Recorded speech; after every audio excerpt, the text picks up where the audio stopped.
দর্শক ভাবুন তো একবার, যেখানে শিশু, তরুণ কিংবা বৃদ্ধের পরনে রং বেরঙের জামা, মুখে হরেক রঙের মাখামাখি আর উল্লাসে মাতোয়ারা হয়ে সময় কেটেছে রাজধানীর শাঁখারী বাজারের দোল উৎসব আয়োজনের। তার কথাই বলছি। অনেকে স্বজন এবং প্রতিবেশীদের বাড়িতে গিয়েও দিয়ে আসেন রং। দেশের বিভিন্ন স্থানে এই একই রকমভাবে আনন্দে মেতে ওঠেন সনাতন ধর্মাবলম্বীরা। জিনিয়া কবির সূচনা রিপোর্ট।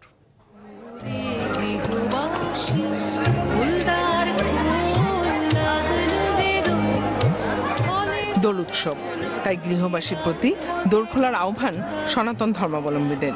যেন চারদিকে রঙের বৃষ্টি।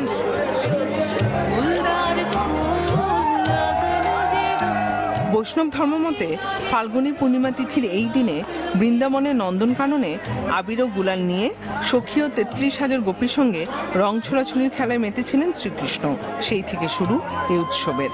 প্রত্যেকবারের মতো করে এবার অনেক আনন্দ হচ্ছে। আমাদের ভগবান মানে শ্রীকৃষ্ণ রাধাকে যে রং খেলার এটা থেকে উৎপত্তি আমাদের এই কথা, ঠিক আছে? সেভাবে আমরা খেলছি। হোলি খেলে একে অন্যের গায়ে রং ছিটিয়ে দেয়। পাড়া প্রতিবেশী ফ্যামিলি মিলে আমরা এভাবে হোলি খেলি। প্রত্যেক বছর এভাবে হোলি খেলা হয়।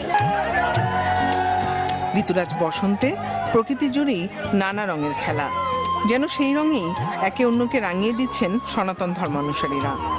রং খেলাটা মনে হয় যে সবার রঙিন, শুধু রঙিন না, মনের ভিতরটাও রঙিন হয়ে যাচ্ছে। আমরা হেঁটে যাচ্ছি তো দেখতেছি যে বাসার চারপাশ দিয়ে আমাদের উপরে রং ফেলা হচ্ছে। তো হ্যাঁ, রঙের বৃষ্টির মতো। তো পরিবেশটা একদম অন্যরকম। আমরা এখানে ধর্ম বর্ণ নির্বিশেষে অসাম্প্রদায়িক চেতনায় বিশ্বাসী সরকারের সময়ে আমরা এখানে হোলি উৎসবটা পালন করছি। প্রতি বছর আমরা হোলিটা খেলি, খুবই ভালো লাগে। আমরা সবাই একত্রিত হই, সবাই মাঠে নেমে খেলাধুলা করি, খুবই ভালো লাগে। সনাতন ধর্মের লোকেরা বিশ্বাস করেন দোলের রং মানুষের মন থেকে দূর করে অশুভকে। বয়সের গণ্ডি পেরিয়ে রং মেখে একাকার সবাই।